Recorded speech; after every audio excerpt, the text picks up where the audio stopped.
Who else is excited? We have 2 weeks left until EDC Las Vegas. I'm going with my group. We got a tent. We got 4 people. It's gonna be such a badass moment. Everyone's going. But yeah, welcome to the Festy Hub Podcast, everyone. I'm your host, Manny, aka Frisky Hug, and today we have kind of an EDC guest. It's I wanted to put him in a little before EDC Las Vegas, just so we can get all hyped for it. So this episode we're gonna have Jose.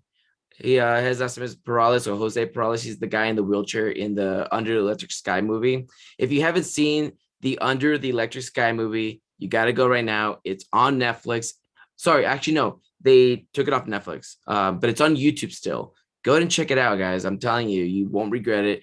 I think they recorded that back in 2013 and they released it in 2014. It was only in select theaters, so you had to have like enough people that bought tickets for it before they even like allow you to have it on that theater. So yeah, Jose and I, we talk about, what it's like to go to festivals, with with a disability, how festivals manage that aspect of their festival, and how they make things accessible for people who really can't get up easier and stuff like that. We go into that. We get to know a little bit more about him, what he's been up to since that movie, how he got to the movie. And honestly, I had a great time talking to Jose, and I hope you guys enjoy the episode as much as I did. But before we get started with today's episode, we are going to do our foreshadows of the week. So number one, we got a content creator. So for that, we had got my boy Carson. He goes by Blade Master Rush on IG, and I think like most of his like platforms is Blade Master Rush, and if it's not, it's BMR, and then it'll be like experience or something like that. Like I say every week, everything will be in the description below if you want to give these guys a follow or just check them out in general. So yeah, Carson and I have been talking a lot recently. He just started a lot of chats, and we've been kind of just talking about what it's like to be like a content creator, how to better ourselves. I think I reached out to him first because I was looking for like microphones and stuff like that, and I saw he had a pretty sweet setup. He did a lot of like video games. He might still do a couple of video game stuff, but he just recently told me that he's transitioning to more of an EDM and like concert type vlogging, and that's what he wants to really get into now. He's been going to the New York ones because I think he's like in the New York area. I don't know if he's in New York specifically, but he's in the area, and he's been going to God, I can't remember the damn name. Very popular club over there. But anyways, he keeps going to one of those clubs, and he's been recording like his experience there. So yeah, he's stepping up his game. I love it. Go check him out. Number two, we have a DJ that's gonna go to my buddy as well. His name is Steven Gibson. Me and Steven met at, I think it was Crush 2019 or 18. We met before a festival. We hung out all of the festival. We became really close. I love the kid. He goes by Harmonic Official on IG. He's been DJing for a while, and I know how hard it is to create content and see yourself not like progressing. I saw one of his posts lately, that he's been moving up and getting gigs, and he's been doing something with it. And I'm really happy because a lot of like the COVID situation that happened to all of us, kind of kept us in closed doors. I know he was doing a lot of Facebook lives just to get his music out there. But yeah, he's an amazing person, and I truly love his music. I actually used his music for a lot of the after movies when I first started my YouTube channel. I did a lot of I uploaded a lot of like my after movies that I was posting on IG, just transfer them over to YouTube. All of those, for the most part, were songs from his like sets, like hour-long sets that I took from his SoundCloud with his permission. But Steven, you're awesome, bro. Keep it up. Number three, that's going to go to like a company, brand, or business. And I'm giving this one to the Festival Babes. That's at the Festival Babes. There's a couple of reasons why I'm shouting out the Festival Babes. One, you might or might not see us talking about the festival babes in next week's episode. I don't know, can't confirm, but I might have a guest. What are the festival babes? They're more of like a marketing community. They do a lot of stuff, really. They do like photography, videography. They help with like festivals. They do marketing for festival. They do like influencer programs. There is honestly a lot of stuff. I think no, not I think I know. We were gonna do like that fashion show at Imagine. I was doing the collab with them. So there's a lot of stuff that they do. What don't they do? That should be the better question. If you want to know more, go ahead and check them out. Honestly, might be more than interested if you do. Number 4, this one is gonna be Life is Rave. He goes by Life is Rave on Instagram. What is he? What is his channel? So the Foreshadows usually to like a supporting follower or friend. Me and Life is Rave have known each other since EDC 2019. I didn't know that was him. I'm not gonna say his real name just in case he doesn't want to shout that out. But Life is Rave has always been like my how would I say it? It's almost like that helping hand, right? So like when I have like a funny video, and this before Reels. So when I had like a funny video like my TikTok and I'm like, oh man, it's just not getting like the love it deserves, I would go to Life is Rave, be like, hey man, can you help me like upload this? And he'd be like, yeah, man, no problem. Boom, upload it, get like 10K views. And I'm just like, yeah. I feel like I'm cheating, but I mean, what are friends for? That's my homeboy right there. Life is Rave is mostly like a meme or like funny videos page. He doesn't post anything about himself at all. You'll never see one single picture about him. So he's always about like making people laugh. I love that about him. If you ever get to see him in real life, though, he is a hoot and a half. Definitely love hanging out with the guy. I think if you want to guess who he is, check out my EDC Orlando home base vlogs. And the loudest person in those videos, aside from me, is him. All right, guys. Well, that was the 4 shout outs of the week. Yeah, we're gonna talk about Jose, man. This is fucking a great episode. We love it. I forgot to mention, we are also talking about like physical therapy and recovery and what that process also looks like. So if you are going through recovery or physical therapy yourself, stay tuned for this episode. You might get something out of it. All right, guys, time for the podcast. How's everybody doing? Welcome to the podcast. So we have Jose on the podcast today. Jose, thank you for coming, man. I really appreciate you joining. Thank you for having me, man. I really appreciate it. Yeah, man, for sure. So I kind of want to talk about Jose, but you know what? I'm going to let Jose give himself his introduction. So Jose, if you wouldn't mind, go ahead and introduce yourself. All right. My name is Jose Perales. A lot of people in the rave community know me as the EDC guy, but I mean, it still lingers around here and there. But yeah, I'm 30 years old. I live here in Southern California. Been raving. I've been going to like music festivals since 2010. I think Beyond Wonderland was the first. Yeah, that's older than I have been going around. I started at 2012 or 11. So you got me beat by a year. Yeah, it's been a while, man. It's been a while. But yeah, mainly what I do is like I run my own services from home. I practice curanderismo. So not a lot of people know what that is, but it's I was gonna say like, what is that? So pretty much curanderismo, like it's kind of like who you would go to in order to get a healing, like if someone's doing like energetic work on you, like ill intentions and stuff. So people would come and like, seek assistance to get help to remove any ill wills type of thing. Because I mean, not a lot of people believe in it, but I mean, energy is real. So you say that, but in like the raving festival scene, a lot of people believe in it. Like I have my friend, she sells crystals for a living. Like so essential oils is her thing. So like a lot of people believe in that. Yeah. So I'm an ancestral practitioner. And I connect a lot with my ancestors and stuff like that. That's what I'm into.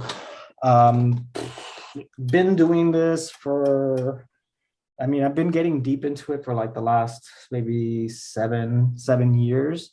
but it's a hereditary thing. It's something Okay. that runs down in the family. So, What's your ethnicity? um, Native American. Okay. I kind of Yeah, figured when you're talking about ancestry. yeah. So, like my family ties, I have like one portion comes from Durango, and then the other portion comes from Jalisco. So, got a mixture of both. But I Yeah. mean, I'm not pure blooded, but I mean, Right. I honor that more than anything. So that's the way I go. Yeah, 100%, man. Yeah. So yeah, what I was gonna have introduce you as, like I was gonna say, like you said it perfectly, the EDC guy. So if you guys don't know him, he's from the Under the Electric Sky movie. He's one of the cast members, one of, I think it was like 6 groups of people, 6 or 7 groups of people. I know it was like a total of 12, but I had Jim on the podcast the other week, and he told me that. Oh, nice. Yeah, man, me and Jim had a like an hour conversation after this, and it was pretty cool. But yeah, he talked to me about like how a bunch of people ended up getting kicked out from like their casting group and stuff like that. I guess people like doing things they shouldn't have been doing. But yeah, I mean, so Jose is basically known as like the guy in the wheelchair who was at EDC, and we'll go more into the whole EDC stuff. But that's what he's mostly known as, is for the movie. So Jose, how did you get started, man, with like EDM, like and raving? Like, that's something like family member, friends? So, I mean, I was always like raised around like hip hop and rap and stuff like that. Like oldies, Chicano rap type of stuff. And eventually I just got tired of like the lyrics. It's just very repetitive. You know what I mean? It's just like, I'm like, I need something. So it's like I started listening to music, and I just really got caught in like the synthesizers and all that. You know what I mean? Like the production aspect behind vocals. You know what I mean? So it's just like, yeah. So eventually, one of my friends that I grew up with, I consider him family. He brought electronic music around. So Darude, like, old school trance classics. Sandstorm. Like Sandstorm, you know what I mean? Dubstep here and there. Like, that's what I started off with. Him and his brother actually like invited me to Beyond Wonderland 2010, and I was just like, it was quite intimidating. Wait, you didn't start off with like a rave? They just like, hey, festival time? Yeah, no, it was just threw you in there. Yeah, no, it was just straight into festivals. Dude. Like, I mean, because I live nearby San Bernardino, so it's literally in my backyard. Like, just to drive through the canyon, boom, we're there. Yeah. So I got into it because of them. I think the main artist that we went to go see that weekend was Caspa. So he produces dub. So that's how I got into it. And since then, like I did one event with them, and after that, started ripple effect with friends, getting people to go and whatnot. So it's been a blast, man. So like, when did just out of curiosity, with like your whole legs and like being in a wheelchair, what's the story behind that? So the story behind my disability is I used to walk. As a child, like I would get like these random pains at night, like excruciating pains. Literally, as a child, I would cry to sleep. Went to the doctors, got x-rays done and all that. They're like, oh, it's probably a pinched nerve. Couple of years went by. I think around that time I was like 7 years old. So a couple of years went by, maybe until I was like 12 or 13. I started walking with a limp. And one of my families actually had me like bend forward to check my spine, and they're like, oh, he has scoliosis, Oh shit, okay. So we did x-rays and whatnot, and there's your pelvis and your spine right here, right? So right here in the center, there was a bone connecting my hip and my spine. So as I'm growing, that bone is pulling on my spine. So in order for me to adjust myself and try to walk straight, that bone is causing the scoliosis. Okay. So we went in, did a surgery, released the bone. We found extra bone mass growing in my spine. They removed all the extra bone mass. So essentially, they removed all the support that I had. Holy fuck, man. Yeah. So they did all that. So I was supposed to wear a brace. And I was supposed to wear this brace until I was 18, right? I could only take it off to shower, and that was it. Very uncomfortable. and very like resistant to allowing me to breathe comfortably as well. So wait, were you in a wheelchair and you had to have the brace on? No, I used to walk. Oh, okay. And then I would wear the brace. Okay, gotcha. That was the first surgery. And so within about a year and a half, my spine curvature went from 30 degree to a 90 degree. Oh. Yeah. So because I wasn't wearing the brace properly. Yeah. I used to get bullied a lot for wearing a brace and whatnot. So I mean, fuck high school, man. Like the worst times, man. Yeah, like I know about getting bullied, bro. I got thrown into a dumpster, bro. Like, and I had no brace on, bro. And I was being thrown. I couldn't even imagine. So yeah, that happened. So then doctors gave me two options. They're like, okay, either we do surgery now or we put you on a brace that you can't even take off to shower. And I'm just like, I'm going to be miserable with the brace. I'd rather not. So my dad let me make my own decision. He's just like, you know, this is your body. 100%. Yeah. You choose what you're going to end up doing. So I went with the surgery. 18-hour spine corrective surgery to put in the rods in my spine. Took out 3 of my lumbar discs and they fused them with bone. So now it's all one column. Okay. In that process of that surgery, they ended up damaging my spinal cord. Okay. So I was in intensive care unit for about a week. Couldn't feel my legs. They went in following week, try to loosen up the hardware to see if I would regain some sensation. It didn't go well. So that was the cause of the whole wheelchair. Okay. Wow, man. That's one hell of a fucking story, man. Jesus. Yeah, I mean, that's just a portion of it. But... Yeah. Dude, I feel you, man. That's honestly, that's life. I can't even be like, oh, that sucks shit. Cause like, honestly, man, that's shit happens to all of us, you know, and it's like, it is what it is. And, but like, honestly, you've made the best out of it. I mean, when we were friends on Facebook, I see you, you know, constantly making the best out of everything you know, life is giving you. To one of those things being fucking the EDC movie. I mean, what a fucking treasure to be part of, like this whole casting crew. I mean, I remember seeing you on the big screen, bro. Like I was in theaters watching your ass. Damn. Yeah, bro. Let's talk about the EDC movie. So Under the Electric Sky by Insomniac, which was recorded in 2013. Movie came out in 2014 and it was like select theaters for those of you that want. Did you end up watching it in the theater? Did you just wait till like you fucking saw it on Netflix or some shit? No. Actually, Insomniac flew us out to Sundance. Sundance, that's right. Yeah. Yeah. So we were the first film first film at that festival to be in 3D. So did you see Cascade too?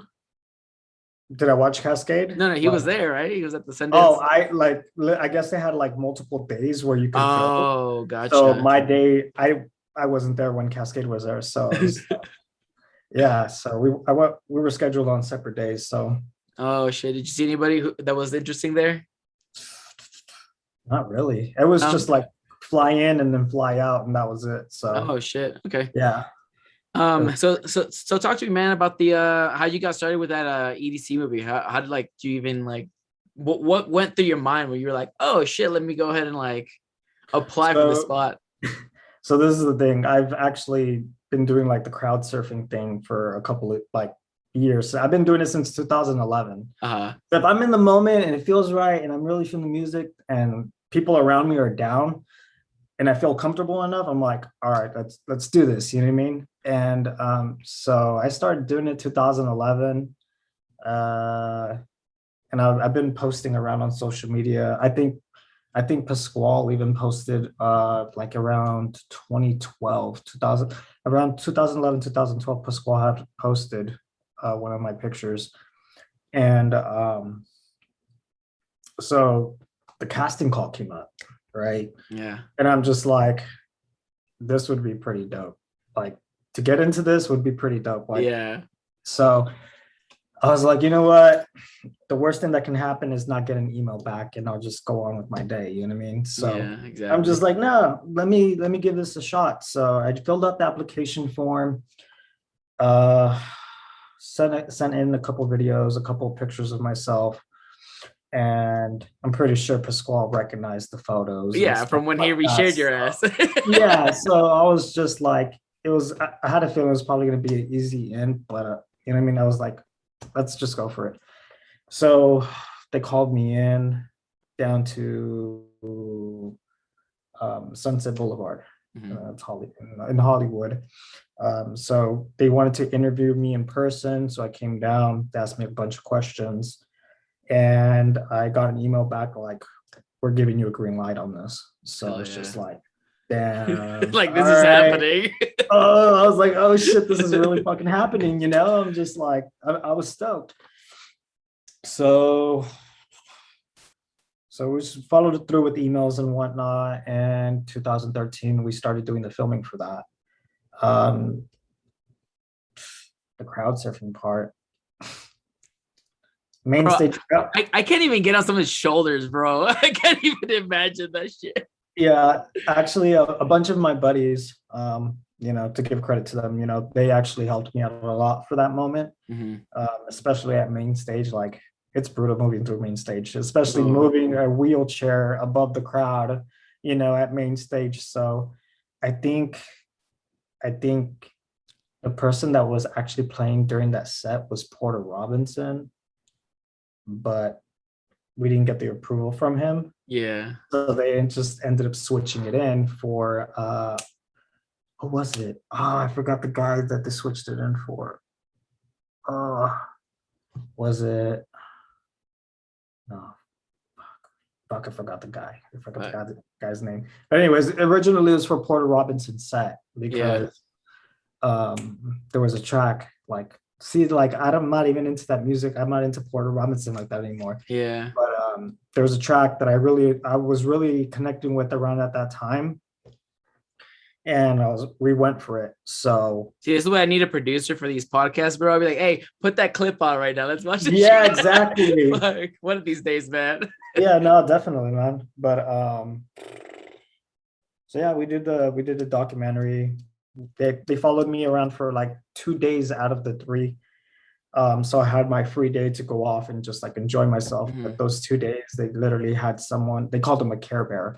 So it's literally someone from the team, the documentary team. So following me around, keeping in touch, like, yo, can we use this for footage? Yes, no. So, but it was an incredible experience. And then to wait like maybe 9 months, maybe a year, maybe about 9 to a year just to get everything done.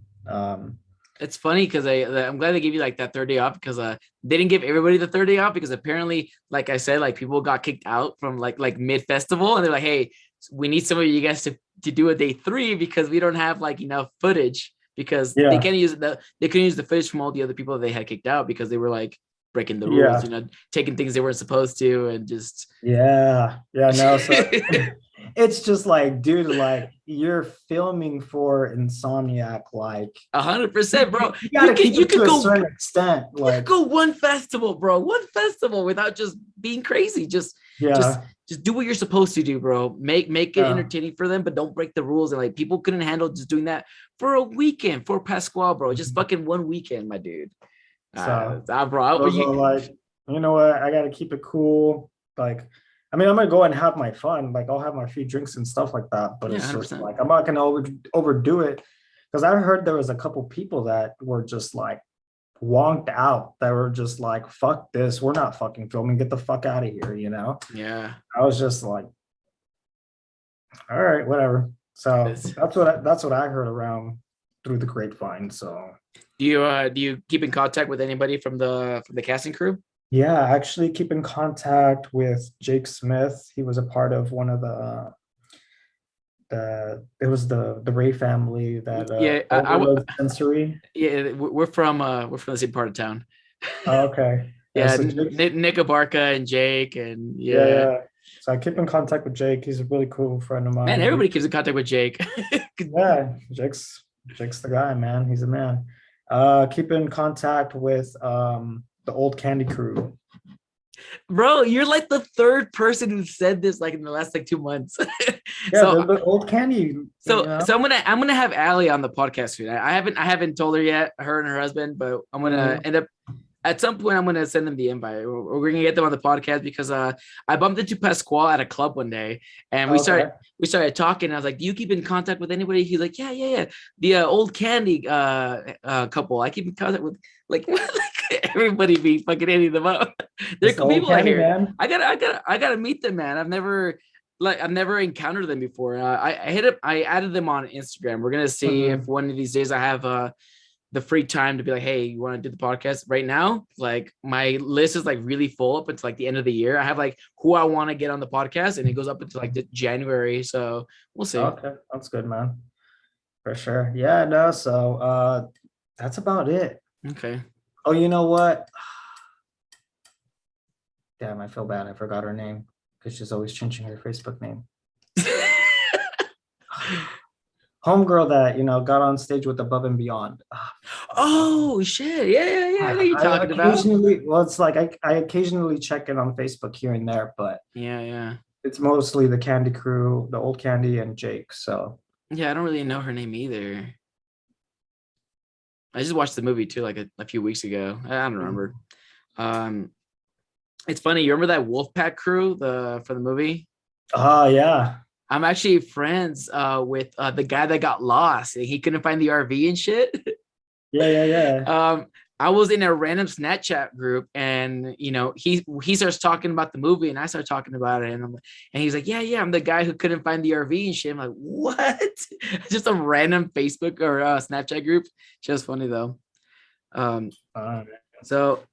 So that was during the EDC movie and stuff, man. Between now and then, what have you been up to? It's been what, eight years, but so between now and then, I mean, I just had like a really strong passion for music, and I was just like, you know what, I want to produce. You know what I mean? But I just like started like making contacts, started asking artists. You know what I mean? Because like there was a specific artist. He was his name was Marcus Schultz.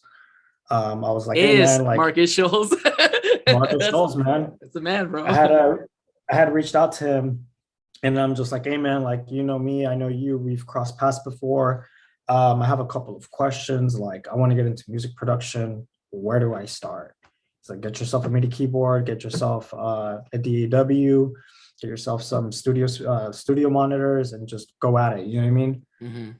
And I was just like, damn. I was like, all right. So started counting numbers, how much. Yeah, shit. I mean, it's just the monitors alone. Fuck. You know, it was like me being like where I was at the time financially. I was just like, yo, like, how am I gonna do this and still enjoy music festivals? You know what I mean? Yeah. So whatever I could save on the side, you know what I mean? I love how you said that, because I have a friend, she just started, I had her on the podcast too. She just started her transition to like making music and stuff, and she literally told herself, she goes, fuck, I can't go to festivals right now. She's like, this, like, making music is taking over my life to the point where like I can't be distracted, because like going to festivals takes money, takes time, I'm exhausted, then I have a whole week of recovery. She's like, so she stopped going to festivals. She's just not gonna go until she gets her shit together with music. I'm like, good for you, man. Like, yeah, I can resonate with you saying that, man. That makes sense.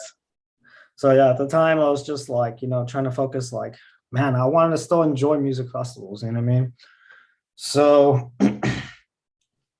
eventually over time, like, I started making other contacts, you know what I mean? Ferry Corson was another, and I was just like, yo, where did you start out? What do you work with? What DAWs? And he gave me his recommendations and stuff. So I was just like, all right, because the day that I actually met with Marcus, they both actually Marcus had invited me over to his hotel room. I think they were playing as New World Punks at Coachella, actually. Okay. So I live not too far from there, so I went over, and I was just like meeting up in person. Got to see a lot of their like behind the scenes type of work, like them working on DAWs and music production and stuff like that. So I got to sit down and like watch them work together. So after that, I'm just like, okay, I really want to get into this. Like, if I'm making my networking and I'm doing doing well with that and building relationships with people like that. I'm not going to say it's going to be an easy thing, but you know, the networking is there. Now you got to put in the work. You know what I mean? Like, so over time, you know, I would start projects and then I would get discouraged and I just throw it in the trash. You know, it was an ongoing thing because like I realized, looking back at it now, I realized like I didn't see myself as valuable. You know what I mean? Where it's like, and I would doubt myself a lot. Like, who would really listen to it? Yeah, I'm just the guy in a wheelchair, bro. like, You are like the pot. You know, like I'm the kettle right now, bro. Because I feel you, man. It's like when I YouTube and stuff, I feel the same fucking way, man. It's like, who's gonna go watch my dumbass fucking vlog and shit on YouTube? Like, you got better things to do, you know. But it takes time, man. I've been doing YouTubing for about 2 to 3 years now, and like, you know, I go to a festival, people like, dude, I watch your YouTube videos, and I was like when I first heard that, bro, everything made sense, and I was like, dude, I'm so glad, like. Because you do doubt yourself, man. That's just real. People don't understand that. They think we're just fucking creating content and like it's not getting into our heads, right? Like, yeah, we're fucking in our heads, man. Like that we suck. That we like that everyone has better things to go watch. You know, a guy in a wheelchair or some fucking Mexican vlogging himself. Like, exactly. Like there's a lot of self-doubt that comes with it. You know what I mean? It's just like, you know, like even that's why like some artists post like that it's kind of like it's like an image of an iceberg and people only see the top end of it, you know what I mean? They don't see all the self-doubt, the, you know, the sacrifices that they make, the hours that they put in, everything, you know what I mean? And so that mindset has lingered around till the last couple of months, and like I've been putting it on hold. Like I'll be posting things that like I'm like, because like I get my moments where like I'm really into it. I'm like, yeah, let's do this. You know what I mean? And the next day I'm just like energetically, like mentally, I'm just like drained. You know what I mean? I'm just like, I don't want to do this. I was just like, and then just I start sinking myself even lower. Yeah. But have you posted any of your stuff on like SoundCloud or see, and that's what gets me is at least maybe you'll get to this phase maybe later on, but where I'm at is when I post something and it gets like 15 views, it gets 50 views. I'm like, bitch, I put 8 hours into this fucking video and I got 50 views. And I'm like, you know, all you can do at that time is humble yourself, right? Keep yourself humble because, you know, you're going to put in the work and sometimes it's not going to pay off and it's going to be discouraging, but all I can do is just keep making better content, right? Just keep pushing, keep making it. And I'm at the point where like, you know, I have a video that I got 23K views. And like, I got to think about all the good things that are coming, right? Sometimes you got some bad videos. Sometimes it's bad timing, bad editing, bad audio. But sometimes it's like great audio, great timing. And I'm like on it, right? And like these videos are getting thousands of views. So like, you know, good and bad. I mean, I think you'll get there at that point and you'll understand what I'm saying when you upload your shit on SoundCloud and that shit gets 2 plays and you be like, bitch, like, oh, hell no. Exactly, man. Like that's one thing I've also learned in the process along the way. It's like, it doesn't matter about the numbers. You know what I mean? It's like you getting your message out there. And as long as it resonates with one person, at least you know, you made a difference. You know what I mean? So, so I was like in the process of like doing music production and whatnot. And, at the same time, I started getting into my ancestral practices. So with that, you know, doing services for like friends and family. That's how it all started. Doing readings, doing limpias, doing so I don't know if people know what limpias are. So it's kind of like it's a spiritual cleansing. Okay. So it's a Mexican traditional spiritual cleansing. I actually keep a piece with me. So some people work with like actual eggs, or some people work with like an obsidian egg. Okay. So what's an obsidian egg? Just like a rock shaped like an egg? Yeah, it's volcanic glass. Oh, okay. Yeah. So I've been doing like cleansings and stuff like that. I've never gone through my initiations to say I'm a curandero. because you got to have respect, you know what I mean, for the traditions and whatnot. So actually I was taught by a family member how to do this. So it's a hereditary thing that's been passed down. So then I started getting into Reiki. Some people know what it is, some people don't. So I know some content creators that are into that shit. Yeah. So I actually met my teacher. I actually went to get a healing session from her one day, and she's like, you have the ability to do this. So I was just like, I don't know. Like at the time, like I was skeptical about it. You know what I mean? Because it's like, it's not my ancestral practice. It has like a Japanese name behind it. You know what I mean? So it's like, I don't think this is gonna fall in line with me and what I'm doing. So, but over time, I'm just like, all right, let me give it a shot. Let's see how it goes. And it's been going well. Like all my clients have been happy with the way they feel after sessions and stuff like that. So, so I've been doing that. And just recently,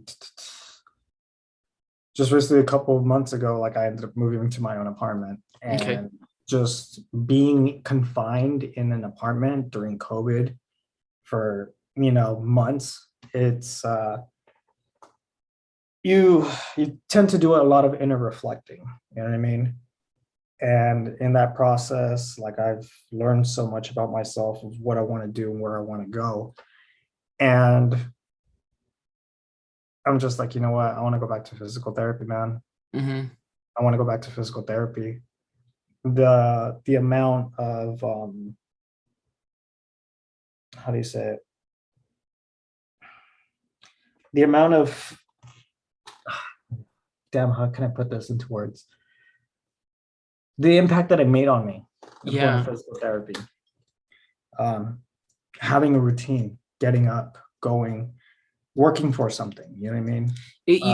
You know what's funny is you bring that up because there's a lot of people that like there's a lot of people like, we all hate our job for the most part. We hate working, and that's what it is. But like, as much as I hate working, I will say that like having a reason to go and wake up in the morning and do things. And what's funny is actually, holy shit, you're right. Cause like that brings me back to the whole COVID and where I was quarantined, and I was waking up at like 2:00 in the afternoon, feeling like shit, wondering where my days are going and like forgetting what day it is. And I'm just like, dude, work got me in that schedule where I was like, I had somewhere to be, something to do, a reason to get freshened up. I was like, bro, I was like skipping showers and shit and skipping. I was like, this isn't me. Like, I'm normally just like a very like punctual, like very on schedule type of guy. And yeah, man, COVID really kind of like fucked everyone, man. Like mentally, I was drained every day and I wasn't doing shit. Yeah, man. So I was just like, I have to go back to physical therapy. You know what I mean? I started physical therapy at this specific unit called The Perfect Step. It's, at the time it was in Claremont, but now it's in Pomona. But I want to say like maybe four years ago, I was outside throwing away the trash, and I'm wearing basketball shorts. Like I can't feel my legs, you know what I mean? Yeah. So I just put the trash in my lap, boom, throw it out in the trash, and it was cold, and there was a good breeze. Literally, my brain started picking up on the sensations, and I'm just like, oh, what the fuck? Like, what the fuck's going on here? Like, I'm paralyzed. I haven't felt this in like maybe 11 years at the time. So I started putting my intentions out there. I'm like, you know what, creator, like if it's meant for me to walk again, bring something along my path to get me to walk again. And within 2 months time, actually, I just bumped into that specific friend. I bumped into him yesterday at Crossed. So I don't know if you know what, have you heard of Crossed? Is it like the CrossFit fitness place? No, Crossed. It's a house and techno festival in downtown. Oh, okay, yeah. That just happened 2 days ago, right? Yeah, it was on Saturday and Sunday. Yep. So, so that specific buddy that I bumped into yesterday, he was working at a hotel as valet, and he ended up getting a business card for me. And he's just like, yo, I met this guy in a wheelchair. We're talking about wheelchairs and how you wanted to get a new one. So he's all like, gave me his business card for you. So I started doing my research on this guy, and he actually runs a physical therapy unit. Mm-hmm. It's a paralysis recovery unit, and he's a client himself. So I was like, oh shit. I was like, okay, well, let me see how much this costs. You know what I mean? Yeah, 100%. So I started looking into it, and I was just like, yo, like, I don't have the money to be paying out of pocket. Like, insurance doesn't cover it. So luckily, the guy actually runs a charity organization. So if you're either paraplegic or quadriplegic, they help you financially to either get a new wheelchair, get medical supplies, provide financial aid for physical therapy. So they work hand in hand cohesively. So the first year, they gave me about $5,000. So equal amount to 50 hours until it ran out. Okay, cool. So started doing physical therapy there. Started feeling the difference mentally, emotionally, physically. All around, I was doing a lot better because, like I said, literally gave me a routine, getting up in the morning, making a journey on my own, like 50 miles away, just to go to physical therapy for 2 hours, you know? So now I'm getting back into that. I started a GoFundMe for that, to go back to physical therapy. And yet again, the rave community is just so fucking supportive of it, dude. I think it was like a EDM it was a trans family page in San Francisco was sharing my stuff. A bunch of people are also sharing my stuff, and within about, I want to say like maybe a week, I raised like maybe 40% of what I was aiming for. On top of the 5K? No. That 5K ran out. That 5K already ran out within a year at the time. And just recently, like 2-3 months ago, I started a GoFundMe because those funds ran out. Yeah, those funds ran out. And I didn't want to ask the guy that ran physical therapy unit again. Yeah. Because it's like they took a hit from COVID, and it's just like, dude, I get what you're saying. Yeah. You already feel that guilt. Like, you already asked help for it once, you know what I mean? And you don't want to ask again. Yeah, everyone after COVID, man, is hurting. So yeah, I feel you, man. We're all hurting from that. So, like, those donations that came in, like, I went to my evaluation 2 weeks ago, and just to be back at physical therapy, something else, man. It just did something else to me, where I'm pretty sure you've seen like yes. Well, I saw it on your Facebook post. You were talking about it, and I kind of want to like elaborate more on that, like, because I know you felt something, and like it changed your mood because the way you were talking about it, and I was like, man, like, it's just inspirational to like see you talk about yourself and like talk about the things you're going through, and I love that you post that stuff on your Facebook pictures. I love reading about it and seeing where your journey's still at, because even though like we don't talk and stuff, like I do, like I creep, whenever you post the shit, I was like, okay, this is what he's going through, like, and I've been keeping up with you for like 8 years now, and I've always been reading like your journey with like your healing process and what the things you've been up to. So it's really nice to like see you write about like your physical therapy and stuff. So that evaluation, I went. It was a 2-hour evaluation, checking my joints, checking my flexibility on my ankles, like how much of my ankles turn, rotate, and whatnot. My knees, because my legs are tight. I'm going to be very honest. I don't really stretch that much. You know what I mean? I'm just sitting in my chair. So even when I get into bed, like I'm still in sitting position. So it's something I need to work on. So got to try out some different things. Did the freestanding, something I've never done before. So wait, what is freestanding? Is it so literally like no, it's like literally standing on my feet, but I was like holding onto a bar. Okay. I can't really call it full freestanding, you know what I mean? Because I'm holding on to something to, you know what I mean? And I have the physical therapist in front of me, like holding my waist up. So at least I'm standing straight. Okay.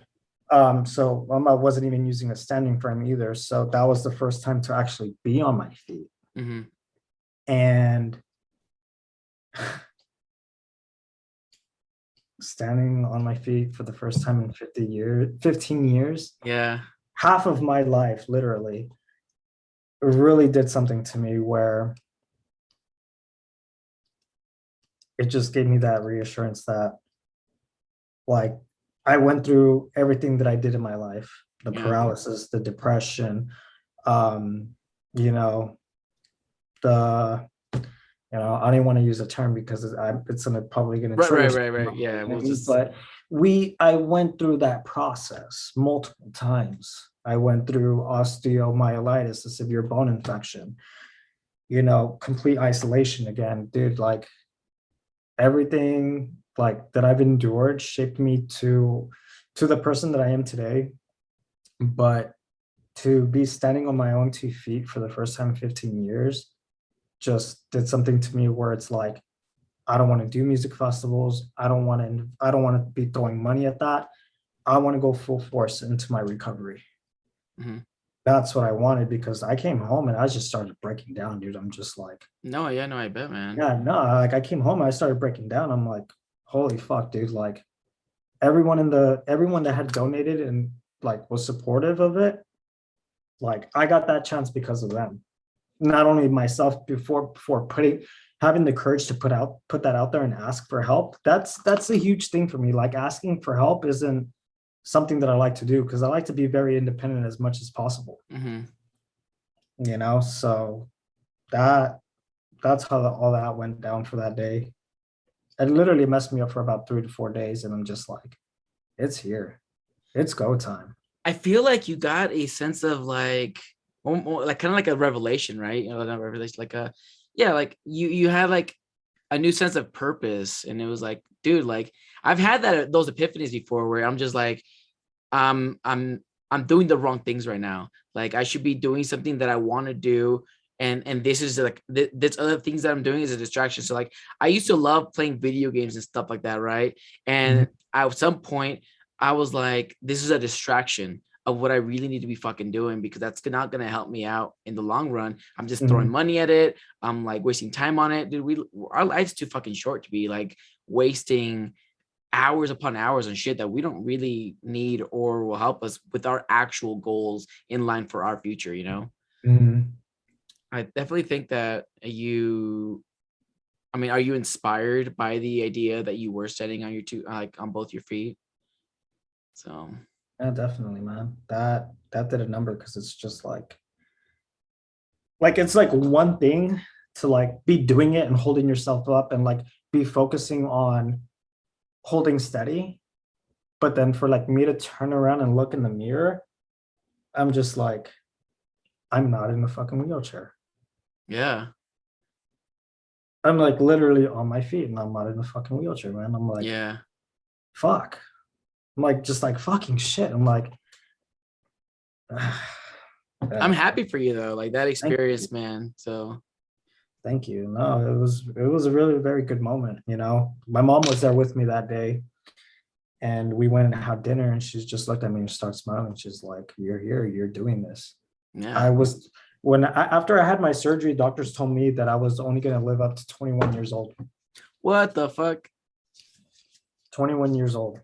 And here I am 9 years later, just still kicking ass, still going to events. Yeah. Still making an effort to walk again, So yeah, man, keep fucking steady, man. I mean, I feel like that's like just physical therapy, and that kind of recovery process is really good for your mental health as well, man. I mean, definitely keep at it and stuff like that. Since we're on the topic of like physical therapy and that sort of stuff, let's move on to like the festival scene and accessibility for disabled people. I'm kind of curious on your opinion or your thoughts on festivals these days versus like maybe festivals in the past.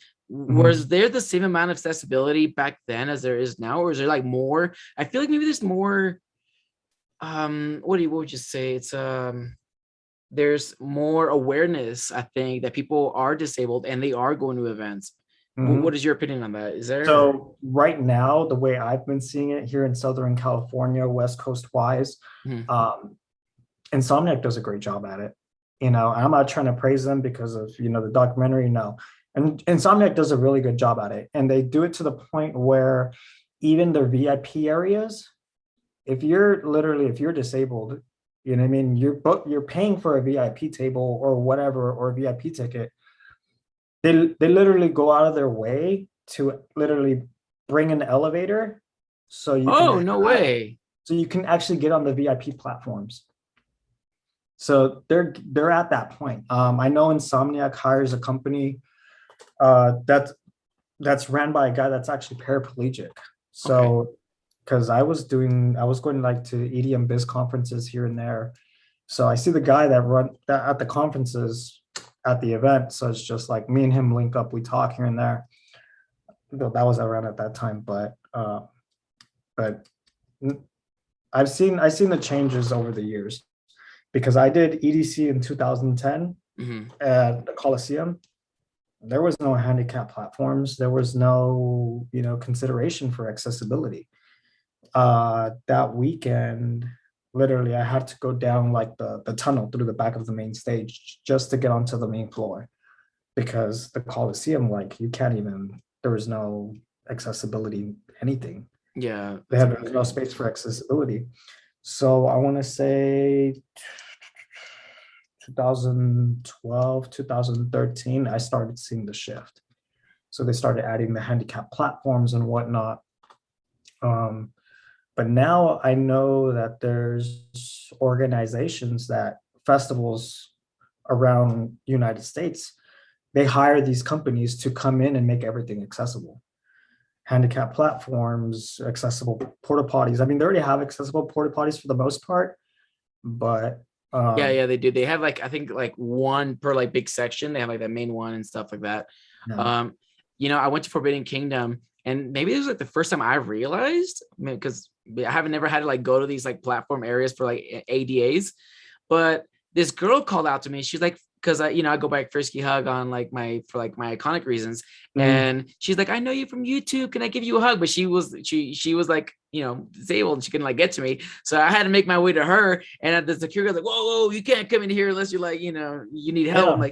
I'm like, well, she would love a hug, and would you mind? He looks at her. She's like, please. So I like my first time ever being in an ADA area, and I was like giving this girl a hug because she really wanted a picture with me and stuff like that. That's the first time I ever realized that they had these ADA like secluded areas for just people who like, you know, can't view the decks as well or whatever, or view the stages as well as everybody else.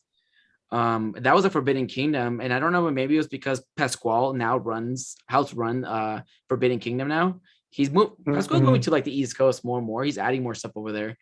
But you know, bad story, maybe you have like a bad story to tell yourself, maybe you only have good stories, but my buddy, he only has one leg, right? He got in a motorcycle accident. They had to amputate one leg. So he was at the main stage for sudden death, and these guys, man, saw him, shoved him to the ground, and mugged him. Just stole all his shit. Yep. And then they booked it. What the fuck? Bro, my boy has one leg. Couldn't defend himself. These guys pushed him to the ground and stole all his shit and then booked it. Everybody around just watched. Dude, see, and this is where like me and you had spoken about like the crowd, you know what I mean? The crowd of these people, you know what I mean? It's changed, man. The crowd has changed. Like it's changed, and it kind of sucks because it's like, dude, like when I started, you know, these, like, it's still, the essence is still there, but it's not what it used to be. You know what I mean? You see the changes going on. Like now you go to Beyond Wonderland and you got to worry about people pickpocketing you. Bro, the amount of stories you hear every festival, I hear that there's like a guy with 100 phones that just got caught. And I'm like, why do we as a community have to go the extra length to like make sure our shit's safe? So my buddy with the one leg, his girlfriend blasted it. I think ex-girlfriend now, but you know, blasted it on TikTok, and sudden death heard about it, and he goes, He goes, you're telling me that my boy over here with one leg didn't get to enjoy my set because he got mugged? And she's like, yeah, this is exactly what happened. Bro, he flew my boy out to the cave, got him free merch backstage, and he goes, you're going to enjoy my fucking set. Got to meet Sudden Death. Bro, some of these artists, bro, they like, God bless them, man, because they go the extra mile for their fans and for the community as well. And I'm like, this is how you can tell like the good DJs and producers and artists from like the bad ones, right? The people who actually are looking out. And, you know, Sudden Death made sure that my friend was comfortable, made sure that he got a good view of the stage, got to meet him, got free merch from him, free ticket. And I was like, dude, this guy's like, you know, that's amazing, man. And then his birthday passed, and I went ahead and bought him it's like a fanny pack, but they're called chest rigs that basically chest bags and stuff. And I was like, this way it's like in front of you. If somebody tries to mug you, bro, just fucking hug that shit. He wore that shit to Lost Lands, bro. Didn't get mugged, didn't get pickpocketed, nothing, bro. It was just like, it was right here. He had full control of his shit. And he even got a ton of compliments about it. And he like messages me today. He's like, man, thank you so much for the birthday present. He's like, everybody wanted to know where I got it. I'm like, bro, I got you, man. Respect, man. Hell yeah. Oh, yeah. No, it's just like, it's crazy, dude. Because it's like literally when I was leading the lines to that festival, there's some chick like, yo, like my cell phone's not in my bag. And I'm just like, oof, damn, dude, like cars getting broken into, like that's my fucking worry, man. It's like that's one thing I hear about, right? And that worries me because like that's just fucking real, man. And that's why you try to make sure there's nothing like in your car. Leave that shit in the hotel room, no matter how fucking like cheap or expensive it is, bro. If you don't want to lose it, leave it in the hotel room, bro. You just, I don't know, bro. I can't even go to the airport when I'm flying to these events without grabbing all of my shit from my car and putting it in my house and just having an empty car at these fucking parking lots. I've heard bad stories, bro. I can't trust this shit. Exactly. That's what sucks, because it's like you gotta consistently be watching your back. Yeah. You know what I mean? Consistently. Even with, you know, undercover cops, it's just like you have a spliff with you or something. You know what I mean? It's just like, you know, you consistently be watching your back, like, damn, like, you know? But, have you had any like bad stories, or have they always been good? Like at least with like you like being in a wheelchair and stuff like that. There's been times when I've been at an event. I think I went to Ultra, and somebody was walking by. Yeah. And let's just call it the R word, because I don't want to. Right. Someone said like, who brought the R? I'm just there turning my head. I'm like, bruh, this is the crowd, dude. Like this is the crowd. Like this is what 100%. You got to be careful because Ultra isn't exactly your plur community. You know, it's not. It's a music festival. You know what I mean? It's spring break. Everyone's coming into Miami. It's frat dudes and whatnot. Oh yeah, it's just anyone who's trying to get fucked up, right? And it's like that's the Ultra vibe. That's why I don't go to Ultra.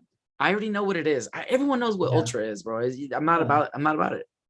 Yeah, I mean it's a good event. Don't get me wrong. Really good event. Really good audio. Really good production. I get that, but what they pulled the fucking before COVID, and they were like, "Yeah, no refunds for anybody." Come on, bro. The only festival out of the last 2 years to not give a refund. Yeah, that will speak for themselves. You know what I mean? Yeah, their actions speak. You know what I mean? Like I'm not gonna bash on them.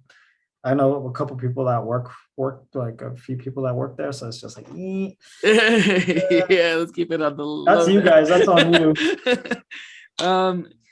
I think we got some of the hard-hitting questions, man. That was a lot to know. So we're gonna go and jump into some more funner stuff, some more uplifting stuff, and we're gonna talk about still kind of you though. So tell us what your favorite DJs are, man. Like you said, you obviously Porter Robinson wasn't one of them. What do we got? It was. Man, I'm just like, my taste of music is going this way, you know? Yeah, you more of a dubstep guy now, or what? What's going on? No, I'm into trance. I'm into tech. I listen to some house here and there. I'm not crazy about house. What about psytrance? Psytrance. Ooh, let's talk about psytrance. Let's talk about psytrance. You like psytrance? Oh, dude, I fucking love it. Who are your favorite DJs? Ooh. Okay, I'll be honest, man. 2018, I think it was 2018. I went to the psytrance stage because I have some like DJ friends. They play trance, and they said they love trance. But then when I got there, they're like, "Oh, let's go to the trance stage." And I got there, bro, and I was like, "This isn't trance. This is psytrance." There's a huge difference. Huge, dude, huge. It's like you talk to people, it's like, "Oh yeah, I listen to trance." You're like, "Oh, that's fucking boring." Like, who wants to listen to that? And then it's just like, no, dude, like there's different forms of trance. Like you thinking trance from like the 90s, like that slow stuff, like long buildups, you know? But no, it's actually changed a lot over the years. But psytrance, I went to a festival in Portugal 2018 for the first time. That was the first time I ever left the United States. Holy shit. Besides Mexico. First time you leave the United States.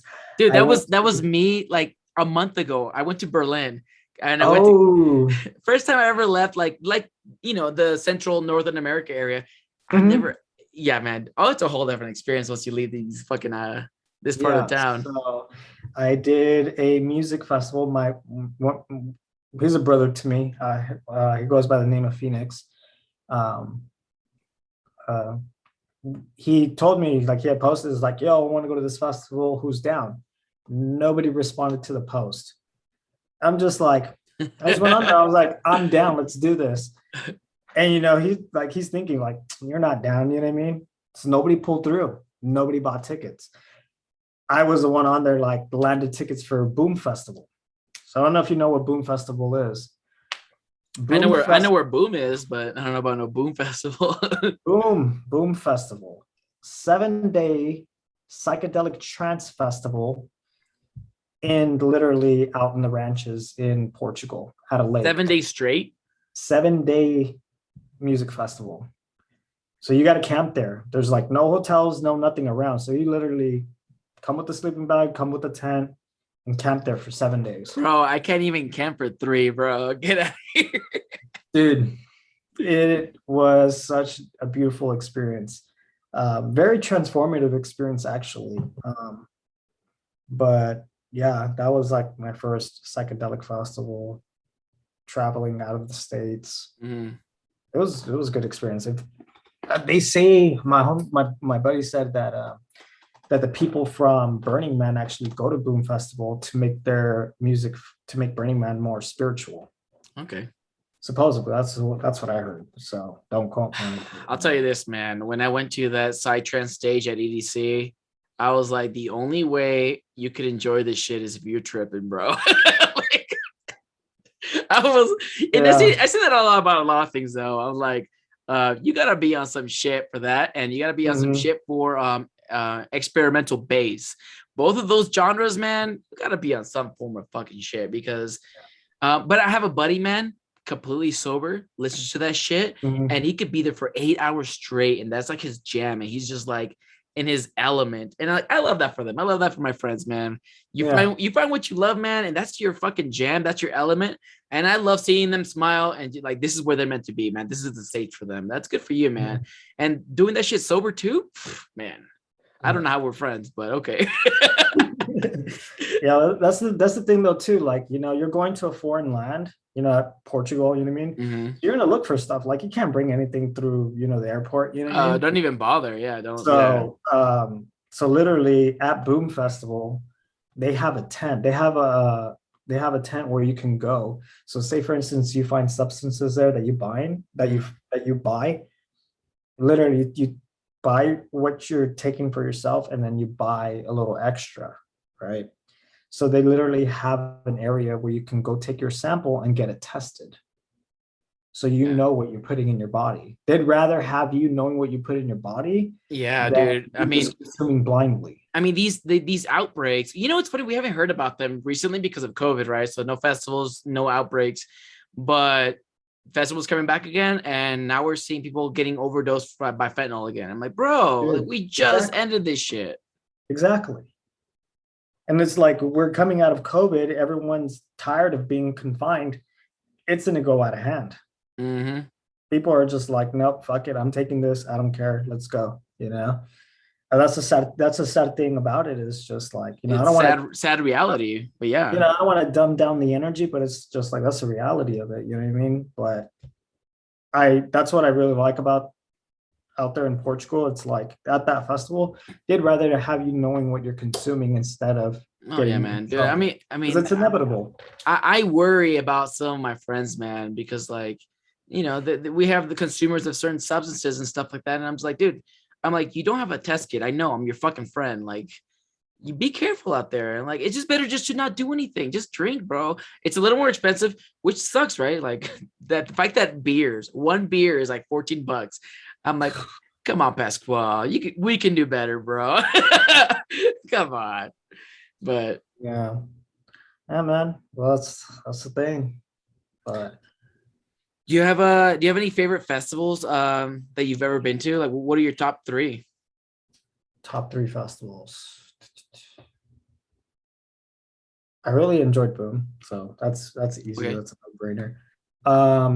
Beyond Wonderland has always been a favorite because it was, the first event that initiated everything.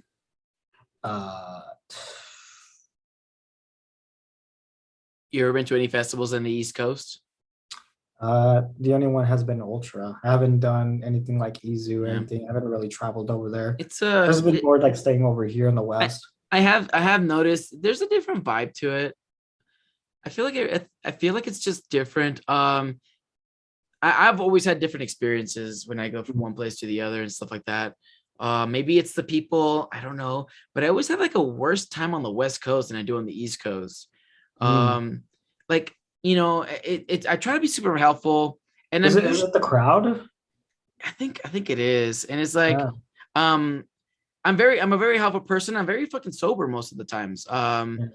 So completely sober, like no drinks in me. I'm at Nocturnal Wonderland.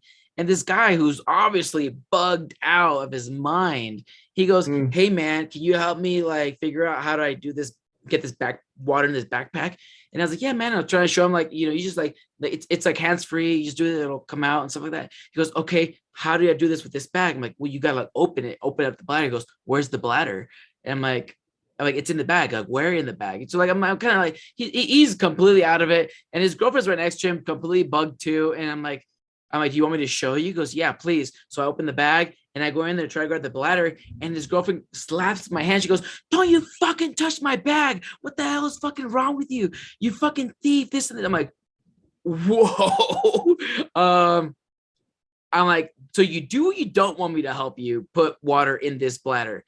She's like, "Get the hell away from my bag. How dare you?" And I'm like, at that point, I leave. And I'm like, "Dude, they're on drugs. Forgive them. But I will tell you, man, that ruined the rest of my night." I haven't had, so like, I don't have those kind of experiences on the East Coast. Yeah. And maybe it's because I'm more known on the East Coast, which is funny. I'm from the West Coast, but I'm like more known on the East Coast. When I'm on the East Coast, everyone there knows me, and like I feel more loved and stuff like that. But when I go to the West Coast, I run into these weird situations like this all the time, and I'm like, I just don't know, like. Yeah, the West Coast is a weird vibe, man. Like I've like been going to Insomniac events for years, right? And I recently just started going to Cross, like maybe 3 years ago. I started going to Cross in San Diego. Completely different atmosphere, completely different crowd. And it's just like the crowd there, it's like more of like the San Diego community, not like music festival wise, but it's just like people in the surrounding area just coming in, just to party for the fucking. So it's just like San Diego has money, egotistical people, entitled people, rude as fuck sometimes, everyone's to themselves. And that's like, you come into that festival, that's the type of crowd that you get. I mean, there's people that are good vibes, if you know people, 100%. There are people that are some good vibes, but there are people that are just complete ass. Yeah, I mean, I look at it at the standpoint of like, what if you were to go by yourself and you didn't know anyone? It's like, bro, you still wouldn't know anyone because everyone is so to themselves, and it's like, it could ruin the experience sometimes. I've been fortunate enough that most of the times when I go to festivals, I'm pretty like well known, so like people will come up to me and I'll make friends pretty easily, and I'll be like, "Hey, I'm by myself. Do you mind if I like join your squad?" And people are so welcoming, usually all the time at least with me. It's just those weird like small scenarios that I like run into that I try to just avoid, but sometimes you just can't help it because I'm like a nice guy. I'm just trying to help, and people are on substances that you really can't help. So yeah, it ends up happening. What not bad that you got a sour taste out here, dude. Nah, I'm from there, man. I'm originally from Cali, so oh shit, okay. I know the crowd. Like I said, me and Jake and Nick Abarca, we're from the same like county and stuff. We're from the same area. Right. Yeah, that's so right. I am from there. But honestly, man, I don't know. I feel like I gravitate more towards the East Coast. Love the personality of the people over there. I just feel like they're more welcoming. It's weird. I don't want to sound like they are, but they really are. And it's just like different crowd and stuff. What are some of the favorite sets that you've ever had? Memorable sets.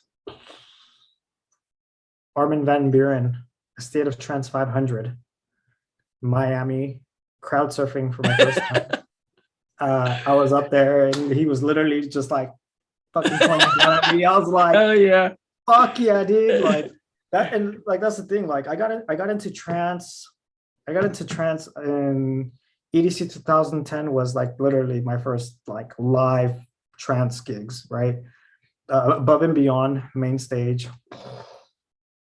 One of the most Above and Beyond, Above and Beyond 2010. The way they were producing back then, shit. That's just my personal taste. Armin van Buuren, what he was playing back then as well, I was just like, oh shit.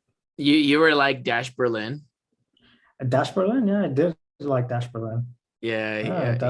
I always had this memorable set. I think it was Nocturnal Wonderland 2013. He played there, and it was like such a memorable moment for me. And I don't know why. It's just maybe like the serenity of it all when he was like, so he was Dash Berlin back in those days, man, was throwing some good bangers, man. Nowadays, I don't know, but yeah. It's just like I know like an older crowd and they're like, oh, you should have seen Tiesto back in the 90s. I was just like, fuck. It's just like now I won't go to Tiesto set. I won't do it. Like it's just not my cup of tea. Like I'm not bashing on it, but it's just not my cup of tea. He definitely has more just like mainstream like popping music and stuff. He does a lot of collabs, and I think that's why. If that's what resonates with him and that's what works for him, then cool. Yeah. Like it might not be for me. That's fine. Yeah. But I think it's the collabs though that he does nowadays. He does a lot of collaborations with people who are just like more mainstream and stuff. So his music tends to be more mainstream. Mm-hmm. But so most memorable sets, Above and Beyond. Another one that I had to say, Above and Beyond, the first group therapy event at the Shrine in LA. Mm-hmm. Crowd surfed for them as well. That was one of my favorite sets. So you just got done with Crossed. What are your future events moving forward for the next? See, this is the thing right here. Mm-hmm. Like, my friends want me to go to EDC. Mm-hmm. I'm just like, friends are telling me, come to EDC with us.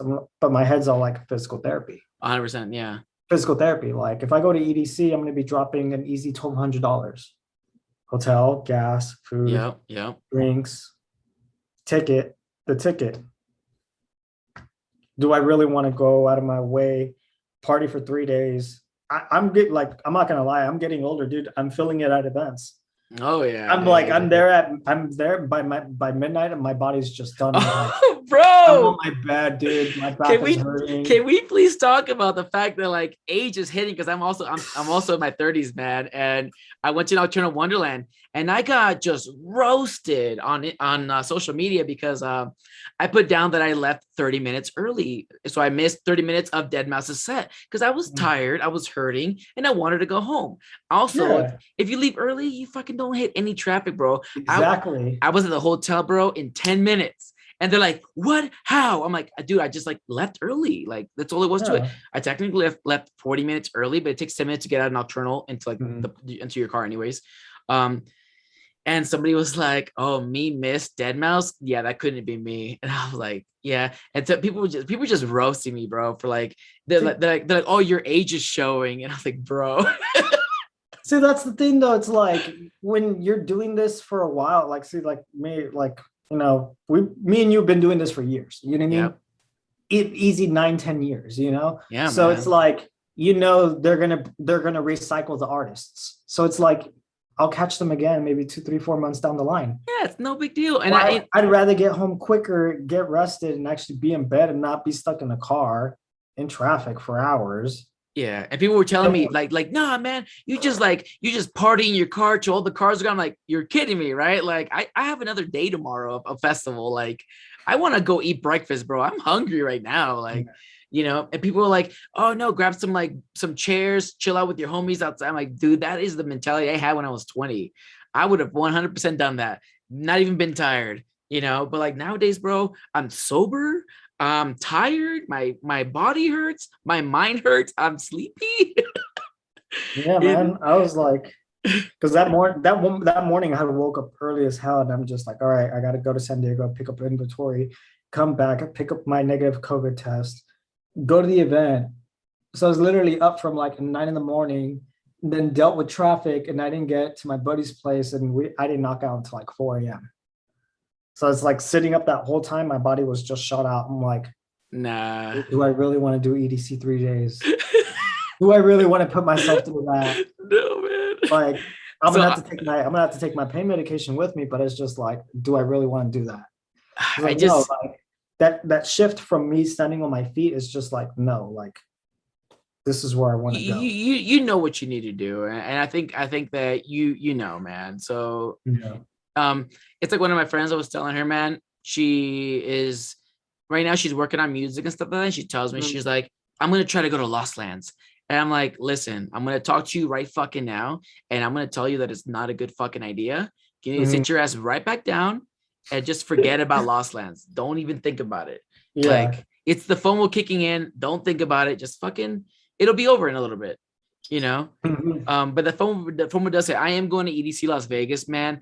And I'm already like planning on like maybe skipping a day or like it sucks, no, definitely recharge in the middle of the day, like whatever day doesn't line up for you, like by the artists, like your least for every day. I'm just like, all right, cool. Like I don't have to go to this day. I can just rest in. You know what I mean? So I went day 2 back in 2018. I went for 3 hours, and I told my buddy, I was like, hey man, you can stay here if you want, but I'm going to go back to the hotel and I'm going to sleep, man. I'm just tired. Like my body hurts. Everything hurts. I just want to go back to the hotel. And then day 3, rested up, had a great fucking time. So it was like, did you go that year that the winds came in really nasty and they have to stop the event? That was 2019 and 2012. Those were the 2 years that they both happened at. 2012. That year I went, I got sick. The second day, and I'm just like, I'm not going. I was like, I can't go. My girl at the time, she was just like, really, you're gonna fucking stay? I'm just like, yeah, I'm gonna stay. Like, I'm not feeling good, all the winds came in, and I'm just like chilling in the hotel room. I was like, hey, how's it going? Like, how are you enjoying that event? How are you enjoying the winds? She's like, fuck you, like, talking shit. That's how we were, just talking shit. Yeah. But yeah, dude, I was just like, yeah. I mean, we have like the great intentions and stuff like that, but like if you're just tired, you're just tired, and like forcing yourself to fucking go to an event is not gonna make it better. I for sure, I at least now at this point, man, I'm just like, my age is showing. I am fucking 30, dude, and I'm basically hurting, and I want to go home early, and like. And good for these guys that like, they could just rage for 3 days straight. Good for them, man. Yeah, cool. I mean, the best to them, but I go to fucking 24 festivals a year. I don't need this shit. Like this is like their one festival this year, dude. I've been to 10 already, like since COVID. So oh, okay, nice. Like I don't need this shit. I've seen Dead Mouse 3 times during COVID. Yeah. Well, over here, there's always something going on in Southern California. Like, I went to Boris Breccia and a Factory 93 event. It was pretty good. I was in downtown LA, did Beyond, and then just did Cross. Like, I see that's the thing. I was trying to sell my Cross tickets and no one was biting, and I'm like, dude. Did you try Radiate? No, I didn't. I've never heard of it actually. Could have sold it like that. Oh, okay. Yeah, download it, man. Later. Yeah, I'm an influencer for Radiate and stuff. So that app, you just download it, man. You could select what events you're going to, and then you could just go to like the marketplace and be like, hey, by the way, I'm selling this ticket. You know, here's like my receipt. You just cross off the order. Like, this is legit. I'm here in this area. Yeah, man, that shit fucking. Yeah, because I know Cross has like a reselling ticket like offer. Yeah. And I signed up for it and never got chosen. Like, there was no one biting for the ticket. I'm just like, so eventually I found someone to buy the Saturday portion, but not the Sunday. I'm like, I'm already over here in San Diego area. I was just like, I'll just go. Get out of the house, stay out of the apartment for the day, for the weekend. And just did like one day. Yeah, I just did it one day. And that, you know, I like doing, which is funny. I was just talking to my buddy about it. I like doing 1 days, you know, like, and that's why I try to look for is like, can I buy a 1 day ticket? And if I can, then I'll go. But I honestly just can't do 2 to 3 days anymore if I can help it.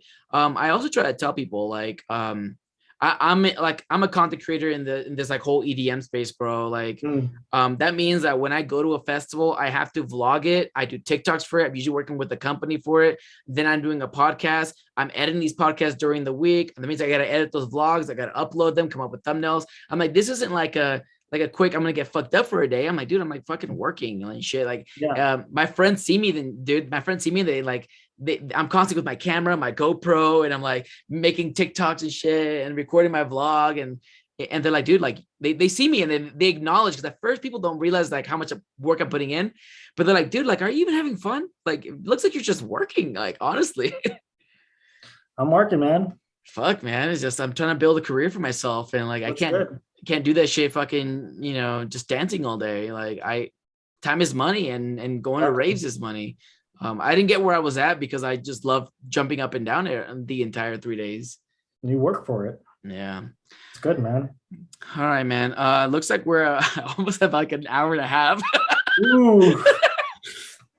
It's all good, man. The viewers are gonna love this episode. Definitely a good episode to watch and listen to.